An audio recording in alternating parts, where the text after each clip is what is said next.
Hey, why are you acting like it's normal to show up? Auntie, I told you to skip my wedding.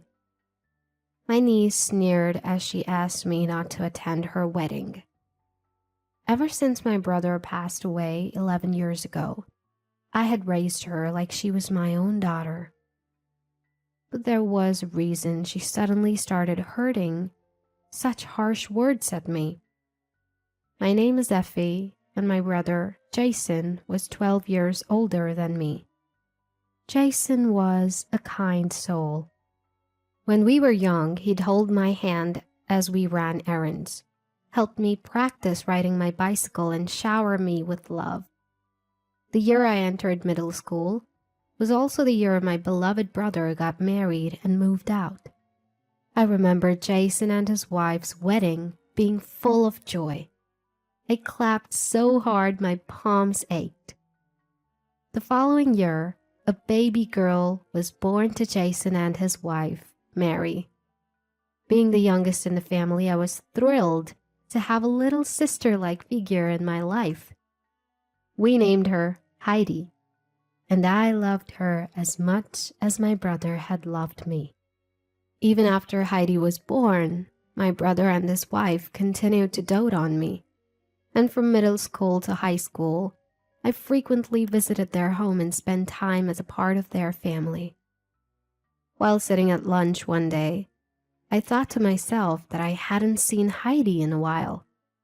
I was now 27 years old and working for a major fruit wholesale company, directly dealing with fruit farmers for various regions.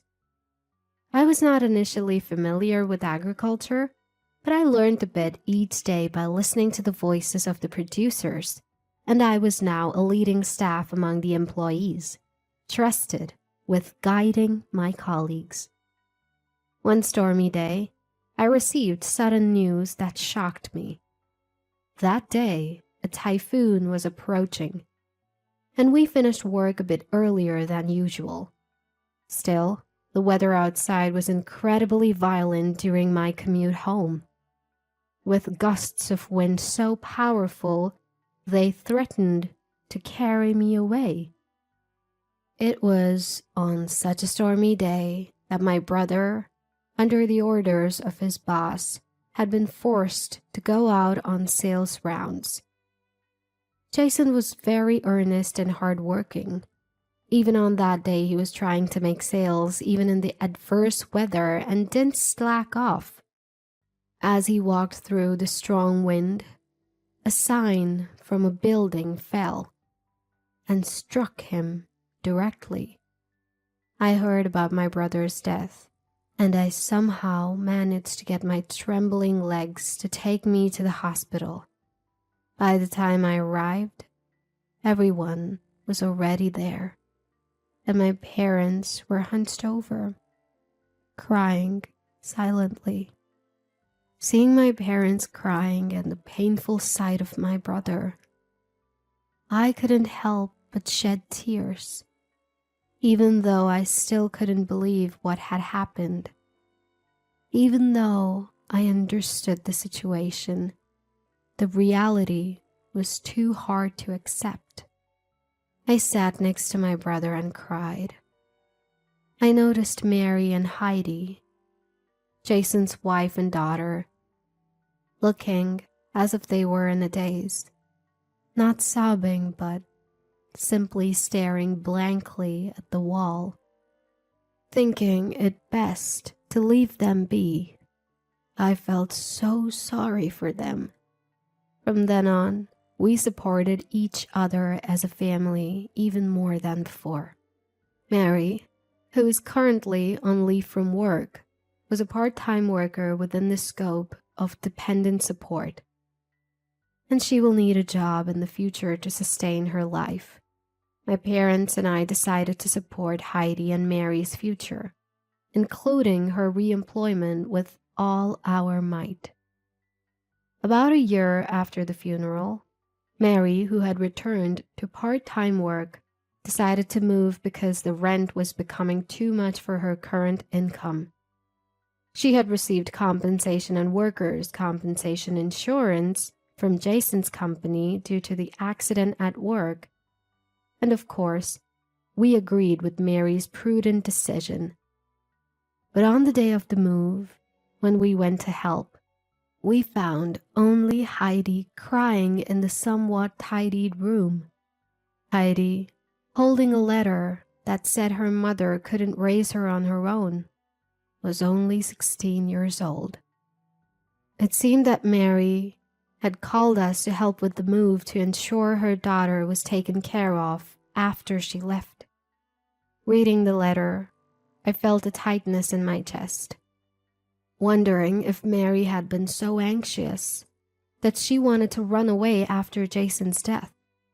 From the contents of the letter and what Heidi told me, it seemed that Mary believed it would be better for Heidi to be raised by our family than by her, who was economically unstable. Although it said she was thinking of Heidi first, what she did was equivalent to abandoning her high school daughter. Of course, I was angry at Mary, and we even went to search for her at her parents' house.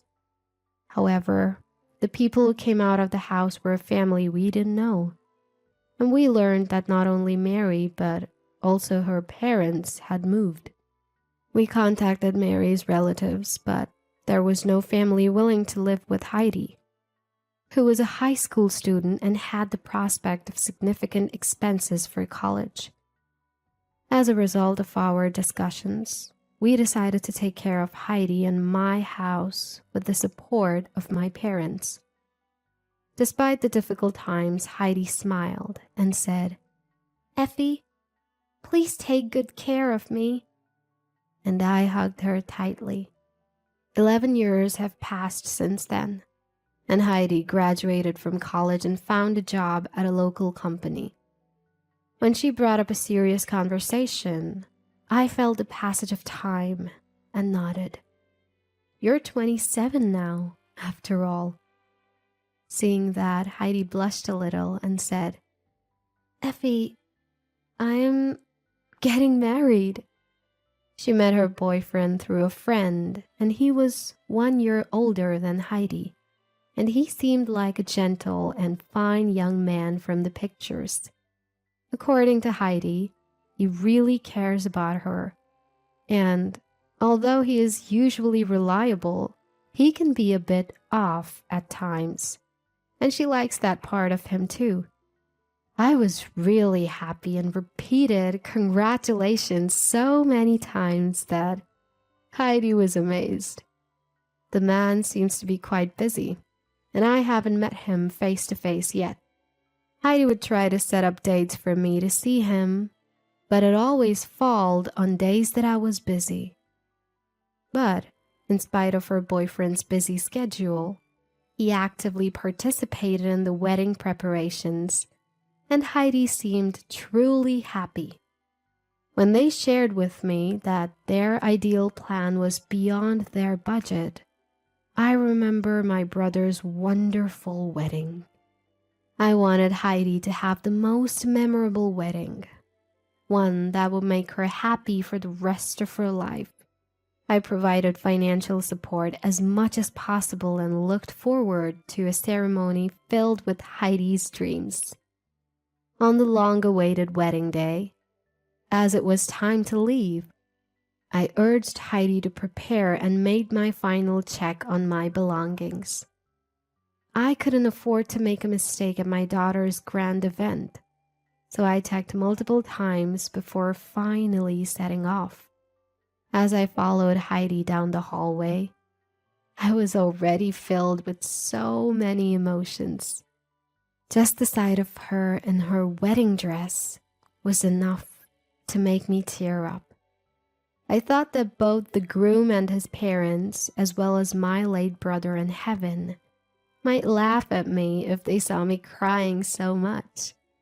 Still, I found these moments of contemplation to be a joy. Just as we got to the front door, Heidi turned around abruptly. She smiled gently at me and said, "Don't come, Auntie." "Huh?" I'm telling you to not attend my wedding, Aunt Effie. I stared at Heidi, unable to comprehend what she had just told me. She burst out laughing at my confusion. Why do you think you have the right to attend my wedding? No matter how much you did for me, to replace my mother, you're still my aunt, an outsider, right? There's no way I can introduce you as my mother to my guests. The words spoken by my niece, whom I had lived with and cherished for over 10 years, were shockingly hurtful. Indeed, I am not her biological mother. No matter how much time has passed, Heidi never called me her mom. The reality that to Heidi, her only mother was Mary, finally hit me again. I was left speechless by Heidi's words, which she uttered with a smile. There was a moment when I thought, despite having raised her this far, but I realized it was a one-sided and arrogant sentiment. It is indeed regrettable that I cannot witness my daughter's grand event. But if this is for Heidi's happiness, I will do as she says. Suppressing my feelings, I told her that I understood and gave her my blessings and decided to absent myself from the wedding. Several hours later, Heidi returned home while I was still recovering from the shock. She came into the living room laughing cheerfully, and to my surprise, behind her was Mary, who had disappeared 11 years ago. Long time no see, Effie. You've aged a lot. Mary, who made quite a light-hearted entrance, extended her hand towards me the moment she saw my speechless face. I'm sure you know that my daughter got married. Give us a gift. $10,000 will do. You'll be down to offer Heidi that amount, right, Auntie Effie? Her red lipstick-clad mouth curled into a smirk. Heidi, standing next to Mary, echoed her mother's words with a similar smile. As they urged me to cough up the money quickly, the two started revealing a shocking truth. In fact, Mary's disappearance was a scheme to freely spend the insurance money and the funds from my brother's company. Mary, who had been working part-time and left the household finances to my brother, seemed to have completely changed after suddenly coming into a lot of money. Although she had never been poor, she became stingy about spending the money she had acquired, even on her daughter. Once she realized that she could control everything, her greed led her to use me, a single woman with a stable life, to raise Heidi so she could save on major expenses like college tuition. And terrifyingly, this all was a farce that Heidi was aware of. Only our family thought Mary had disappeared. She and Heidi were secretly contacting each other on their phones to prevent us from finding out, and they eventually started meeting once a month. When Heidi became a college student, her spending increased dramatically, and I heard she had started a part-time job, but in reality, she was receiving pocket money from Mary and hanging out. For Heidi, who was in her partying phase, Mary, who gave her money and let her do as she pleased every month, was undeniably the best mother. That's why Heidi coldly laughed. She deliberately refused to call me mom, knowing how much I loved her as my daughter. After Mary finished revealing the truth about her disappearance, she laughed mockingly and said, "Oh, did you perhaps use up all your savings and can't afford a gift anymore? But well, it was a more lavish ceremony than expected, So I'm proud as a mother who supported her financially for her wedding. Right, Auntie? Mom, you're so mean. From now on, you should say for yourself. I absolutely won't take care of you after your retirement. It was fun being your pretend daughter, but bye-bye now. The two of them laughed heartily, stating that they would take the wedding expenses as a combination of a wedding gift and severance payment. They declared to cut off ties with me and left the house, claiming to attend their after party and dinner with friends. Left behind, I was too overwhelmed by shock to comprehend the events of the past 11 years. About 30 minutes later, my parents arrived. They had been shocked at the wedding when Mary appeared as Heidi's mother, but didn't want to ruin their granddaughter's big day, so they stayed put until the ceremony ended. Afterwards, they had been looking for Mary. Unable to find her and unable to reach me, they decided to check on me at home. Seeing my parents, I broke down in tears. When I tearfully confessed everything about Heidi and Mary's scheme, my parents were furious. However, even if my parents wanted to talk directly, it seemed that Heidi had already switched off her phone and we couldn't reach her. We could have tried to locate Heidi through Jason's family, but we had raised Heidi because we wanted to. Confronting them would make us feel better because we never expected anything in return. We could have hired a lawyer to claim back my money, but I just didn't have the courage to sue my own daughter, whom I had cherished and raised for over 10 years. After discussing the situation, we decided to let it go, as they wished. We decided to sever our ties and bury everything in the past. Once free from the situation, I took the bold step of resigning from the company I had been working for and started my own fruit wine manufacturing business. I used domestically produced fruit that could be sold due to irregular shapes or fruits that were partially damaged due to weather conditions to develop and produce my products.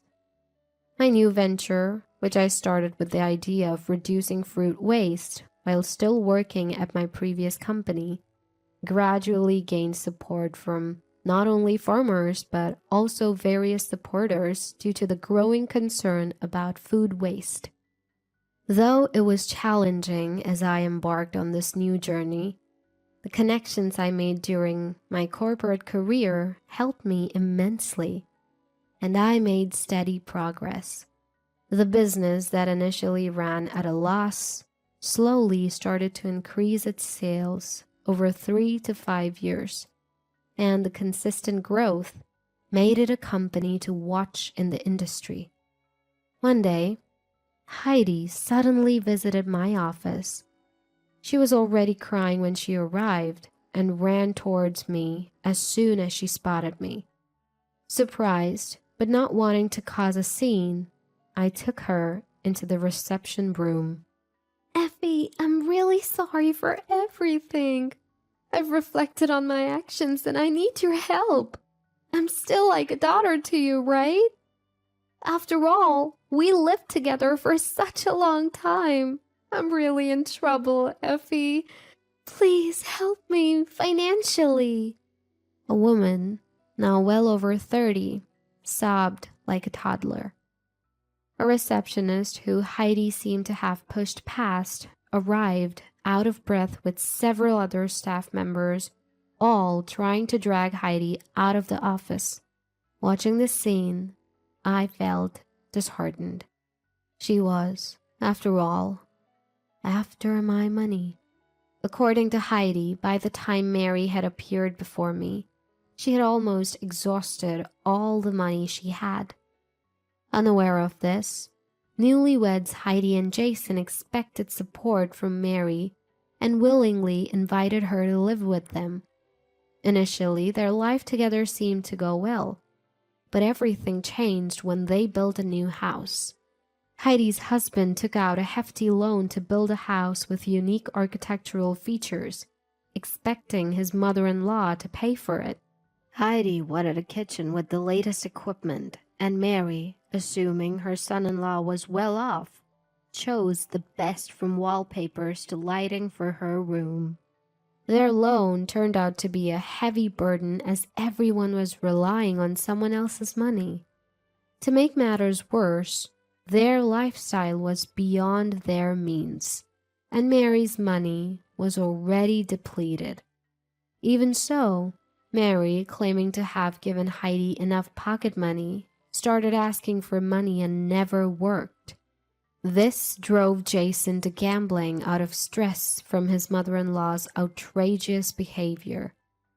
Unbeknownst to Heidi and Mary, Heidi's husband even accrued debt under their names, leaving their household finances in shambles, regardless of how much Heidi worked. "We're now trying to sell the house as his parents suggested, but we can't find any buyers.